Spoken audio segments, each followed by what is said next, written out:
हम बात करते हैं भाट मुसलमान समाजों के बारे में। ऐसे बोला जाता है कि ये ब्राह्मण समाज के टुकड़े हैं। मतलब जो ब्राह्मण समाज हुआ करते थे उनसे धर्म परिवर्तन होकर ये लोग भाट मुस्लिम समुदाय कहाएं। हम जो काम पहले करते थे हम धर्म परिवर्तन करने के बाद भी वही काम करते हैं। चाहे कुछ लोग मौलवी बन गए, कुछ लोग अलग अलग काम में चले गए, खेती बाड़ी व्यापार अनेकों प्रकार के काम में चले गए। आज आपने पहले क्या किया उससे मतलब नहीं है, आपके पूर्वजों ने किया धर्म परिवर्तन उससे मतलब, लेकिन मैं मानता हूं कि आप हमारे हिंदुस्तान और बिहार के हिस्से हो, बाहर के नहीं हो। क्योंकि मैंने खूब सोचा कि भैया गांव गांव में मुसलमान कैसे फैल गया, तो मुझे मालूम चला कि भैया ये फैले नहीं, ये हिंदुस्तान के हिंदू धर्म सनातन धर्म को मानने वाले लोग ही हैं जिन्होंने धर्म परिवर्तन करके वो मुसलमानी धर्म में चले गए। लेकिन सवाल मेरा है कि आजादी के 75 वर्षों बाद क्या आपका स्थिति सुधरा? क्या किसी सरकार ने आपके लिए कोई काम किया? कोई सरकार ने आपको प्रोत्साहन दिया? कोई सरकार ने आपके जात के बारे में, आपके समुदाय के बारे में कोई अपने मुंह से बोला? कोई ये बोला तो होगा कि मैं इस समुदाय के बारे में करूंगा?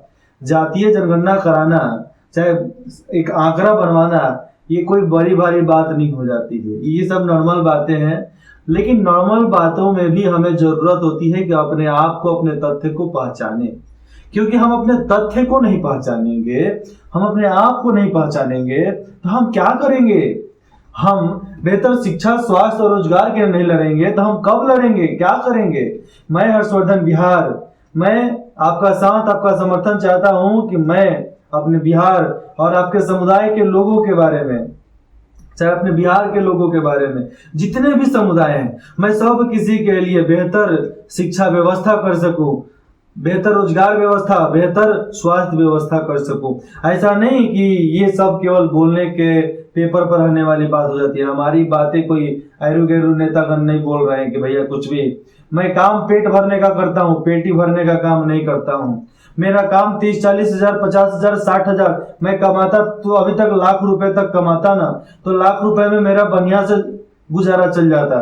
आप सब जानते हो कि लाख रुपए कोई कम नहीं होती है अभी के जमाने में, तो लाख रुपया मेरा गुजारा चल जाता। लेकिन फिर भी मैंने अपना स्वार्थ छोड़कर, अपना पेटी भरना छोड़कर केवल अपना और अपने परिवार के, अपने पूरे बिहार के परिवार के लोगों का पेट भरने के लिए संकल्प लिया हूं, तो कुछ ना कुछ तो मकसद होगा।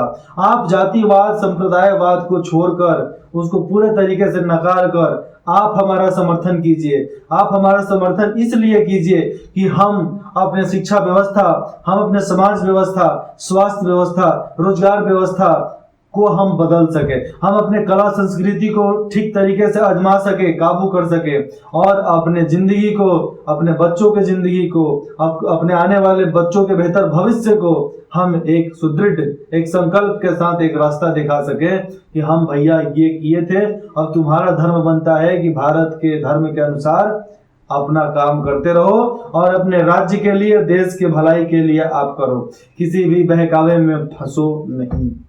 हम धर्म और मजहब के धरती के जन्मे इंसान है ना, हम कर्म भूमि, संघर्ष भूमि पर जन्मे इंसान है। हमारा काम बनता है, हमारा कर्म बनता है। हमारे मजहब भी बोलते हैं ईमानदारी से जियो, ईमान से जियो, क्योंकि ईमानदारी और ईमान के अलावा कुछ नहीं है इस दुनिया में। प्रेम, प्यार, मोहब्बत, इससे जिंदगी जिएंगे ना तो एक मुकम्मल जिंदगी होने वाली है आने वाले भविष्य में। हम भटकेंगे नहीं, अपने समुदाय और अपने राज्य के लिए बढ़िया काम करेंगे और बढ़िया तरीके से समर्थन करेंगे। किसी एक पार्टी को मेजोरिटी में लाओ ना भैया, वो आपके लिए सोचेगा, करेगा और जरूर करेगा, लेकिन इसके लिए आपको किसी एक को चुनना होगा जो आपकी बात करे। जय हिंद, जय बिहार।